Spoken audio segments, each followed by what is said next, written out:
Dan pemirsa, di penutupan perdagangan di sesi kedua hari ini, indeks harga saham gabungan tampaknya happy weekend, melesat di atas 1%, tepatnya di 1,04% dan ditutup di level 6.409,654 dan ini merupakan intraday tertinggi hari ini dan juga merupakan rekor tertinggi di posisi penutupan setelah sebelumnya indeks harga saham gabungan sudah mengalami tekanan yang cukup dalam.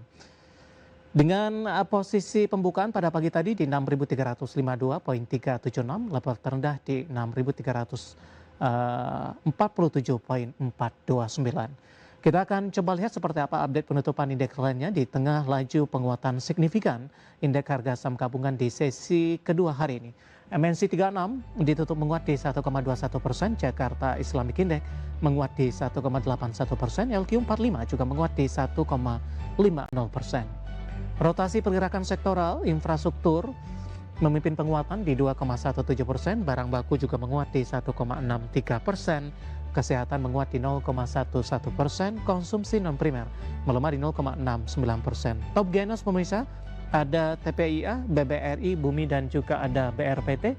Nilai transaksi TPIA dan BBRI signifikan di 1,3 triliun dan 1,1 triliun rupiah.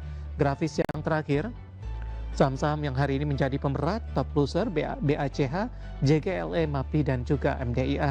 Dan semoga bisa menjadi referensi untuk Anda terutama dalam menghadapi perdagangan di pekan depan. Nah, langsung saja kita akan coba lihat 4 saham pilihan yang direkomendasikan. Yang pertama dari perbankan Big Cap pada BBRI. Tadi pun di sesi sebelumnya kita juga coba ulas, nanti kita akan coba perdalam lagi untuk teknikal dari BBRI. Kemudian BRPT trading buy 1.780 hingga ke 2.220. Kemudian BRMS akumulasi buy 550 hingga ke 695. Dan Astra International juga akumulasi buy 4875 hingga ke 5.575. Range-nya cukup lebar ini untuk Astra International. Dan lagi-lagi keputusan investasi tetap ada di tangan pemirsa IDX Channel. Pak Andri, kita lanjutkan kembali Pak. Yang pertama adalah BBRI tadi, rekomendasinya adalah trading buy. Tadi pun juga sempat kita ulas pada dari sisi teknikalnya. Tapi sebelumnya Pak Andri, saya sebenarnya mau menanyakan ini dari tadi Pak. Tapi di segmen pertama tadi waktu kita cukup terbatas dan kita harus jeda. Sebenarnya kalau terkait juga dengan pemimpin baru dari Bank Indonesia ini, ketika saya tidak sesuai dengan keinginan dari investor ataupun sebaliknya, asing akan keluar dan kemudian saham-saham perbankan big cap akan terdampak Pak. Begitu juga sebaliknya kalau sesuai dengan posisi atau keinginan dari para investor. Ya, kalau lihat mungkin agak lebih rumit ya, kompleks karena sekarang juga selain market juga, selain melihat dari Gubernur BI juga lihat dari MSCI. Jadi masalahnya ini ada dua sisi ya. Di mana memang kalau lihat kita sih mengharapkan sih market yang pro market ya. Gubernur BI yang pro market ya, yang kebijakannya juga dovish, tidak hawkish ya. Mungkin kalau mesin hawkish itu kan berarti kan pengetatan kebijakan moneter ya, cenderung untuk menaikkan suku bunga trennya. Kebijakannya, sementara kalau yang dovish itu kan untuk melonggarkan, artinya kecenderungan senangnya yang suku bunga rendah. Nah ini kita lihat ini, kalau kita lihat kan emang kalau Bu Desri ini kan contohnya misalnya kan beliau ini kan emang terlihat emang agak netral ya, memang lebih cenderung melihat ke Pak Peri ya. Jadi mungkin tapi kalau kita melihat di luar itu, contohnya misalnya kayak rumor-rumor sekarang Pak Purbaya dari Menteri Keuangan, mungkin agak goncang ya mungkin market ya. Kenapa? Karena kan berarti kan akan ada diganti nanti kan Menteri Keuangannya juga. Jadi ada peralihan, ada dua sisi, Gubernur Bank Indonesia dan juga dari Menteri Keuangan. Sementara kalau misalnya yang sekarang dilombakan juga Pak Khatib Basri dan juga top para Dede ya. Jadi mungkin itu kita lihat, nah ini agak susah juga. Yang penting kalau kita lihat siapapun yang terpilih, kita lihat kebijakannya ya. Nanti mungkin kan dalam pelantikannya kan beliau kan pasti akan memberikan ini ya, pencerahan mengenai kebijakan nantinya untuk The Fed, apakah untuk Bank Indonesia ya, apakah masih tetap mengikuti tren suku bunga sekarang di luar yang mulai meningkat, atau mencoba untuk mempertahankan suku bunga dengan nilai tukar rupiah. Jadi mungkin ini yang kita lihat. Jadi sebenarnya kalau saya pribadi saya lebih cenderung melihat ke rupiah ya. Mungkin asing biasanya lebih bereaksi pertama tuh dari rupiah duluan. Jadi kalau rupiah pas pengumuman nanti rupiah tertekan berarti emang asing kecenderungan untuk akan pull out dulu ya untuk jangka pendeknya. Tapi kalau rupiah menguat, ya biasanya itu kan di-adjust nanti ke indeksnya atau sahamnya ya, Mas David. Oke, langsung saja kita ke BBRI, Pak. Tadi juga sempat kita ulas sebenarnya pertimbangannya untuk trading buy, Pak. Apakah memang untuk semua perbankan lebih ke arah trading buy atau khusus untuk BBRI saja yang berikan trading buy? Kemudian pertimbangannya, Pak?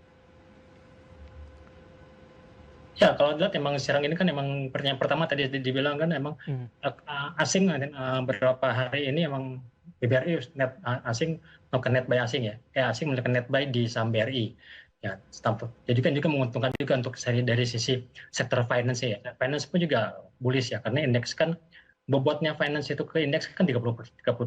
Jadi kalau indeks naik ya, kalau sektor finance naik, terutama BRI otomatis juga indeks frekuensi naik. Apalagi sekarang kan grup Ponglo juga yang memberikan komisi juga sekitar 40% juga, sekitarnya sekarang udah ikut naik juga. Jadi ini double momentum untuk indeks juga untuk menguat sampai sekarang ini di atas 6.400.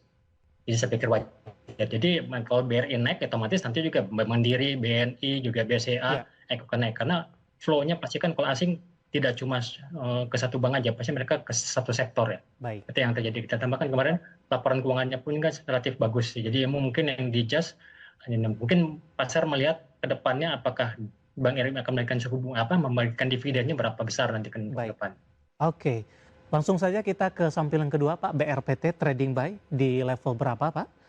Di penutupan sesi kedua di perdagangan hari ini kita akan coba sama-sama update, Pak Andri.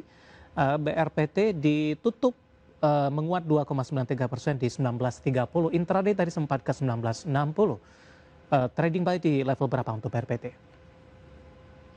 Ya, BRPT ini kan termasuk saham sektor basic ya. Jadi basic juga sudah breakout. Ya, berapa terakhir itu juga kemarin dengan saham logam. Yang kedua juga ya, sekarang juga kemarin meskipun laporan keuangannya kurang bagus, tapi dari sektor dari grupnya ya, grup Baritonya pun terlihat sekarang lagi perform ya. Nah, kemarin kan grup Bakri, sekarang gantian akhir minggu ini ke grup Barito. Hari ini Brand naik, TPA naik, Cuan naik, BC, dan jadi emang dari sentimen grup, terus juga dari sentimen sektor, dan juga dari sentimen technical ya. Technicalnya sudah break new high. Ini kan berarti higher high ya, dalam 2 minggu terakhir di atas 19.20. Jadi kalau closing di 19.30 berarti sudah confirm secara technical berpotensi minggu depan untuk membuat pola higher baru lagi. Jadi membuat cenderungan untuk membuat pola yang lebih tinggi lagi. Baik. Range harganya, Pak? Range harga untuk trading buy-nya di level berapa? Range-nya untuk minggu depan, ya kalau kita melihat by technical breakout, ya harusnya sudah buy on resist, jadi artinya jadi emang bisa buy ya di 19.20 ini. Jadi kalau misalnya kalau ada besok kan nanti Senin ada koreksi dulu ya 1.900 sampai 19.20 ya kita bisa beli. Ya karena memang trennya mudah-mudahan naik ya, karena dari bentuk candle pun sudah long candle bullish ya, dan dua volumenya juga tinggi, tambah sentimen grupnya juga lagi bagus. Baik, penutupan hari ini di 19.30 menguat di 2,93% dan lagi-lagi keputusan investasi tetap ada di tangan pemirsa IDX Channel. Selain BRPT, Pak, kita akan coba ulas yang sampilan ketiga ada BRMS, tapi lebih ke arah akumulasi buy, Pak Andri. Kita update juga ini untuk penutupan perdagangan di sesi kedua hari ini. BRMS ditutup menguat terbatas di 0,82% di level 615. Akumulasi buy di level berapa, Pak Andri? Apakah di current price hari ini juga direkomendasikan? Ya seharusnya kalau baik technical sih kemarin di atas 610 ya. Karena kemarin kan sebenarnya lebih cenderung pergerakan dari BRMS ini ditentukan oleh harga gold ya. Range-nya emang antara 600 sampai 640. Jadi sebenarnya kita rekomend ya bisa cicil beli di 600 sampai 610 ini, bisa buy lagi nanti bisa nambah lagi tembus di atas 640. Karena kan kita melihat ini dari goldnya ya. Berapa kali kita lihat emang cocok dengan chartnya gold. Ya gold ini kan masih pengaruh nanti dari melihat dari dari hasil data non-farm payroll nanti malam ya dari Amerika ya. Di data itu kalau misalnya data tenaga kerja Amerika ini misalnya di atas ekspektasi, berarti kemungkinan market akan diskon, kemungkinan the Fed akan naikin suku bunga di bulan September ya. Ini juga tidak bagus untuk gold, jadi artinya gold akan turun. Jadi kalau saya lihat, tapi kalau melihat kita lihat teknikalnya BRMS juga masih konsolidasi ya, antara 500 sampai dengan 700 saya pikir cukup menarik lah untuk jangka pendek kita bisa akumulasi ya, meskipun gold pun cukup volatile ya, antara 4.000 sampai dengan 4.400 untuk jangka pendek ini. Baik, dari sisi support masih di bawah 600 Pak, 590 mungkin? Ya 590 sampai dengan 550 untuk supportnya juga agak terbatas ya, karena saya bilang tadi emang lebih cenderung untuk melihat tren gold yang sekarang udah mulai naik. Kan gold sendiri kan kalau by technical ini kan sudah breakout bullish ya. Nah, kemarin kita tembus di atas 4180, jadi kemungkinan ya kecenderungannya masih menuju ke 43, berarti artinya juga good juga untuk BRMS. Dan juga berlaku untuk saham-saham dia emas ya, contohnya kemarin kayak emas, saham Arci, MDKA juga HRTA dan lain-lain. Baik, dari BRMS kita beralih ke saham pilihan terakhir pemirsa dari sektor industri, ada Astra International, juga direkomendasikan akumulasi buy.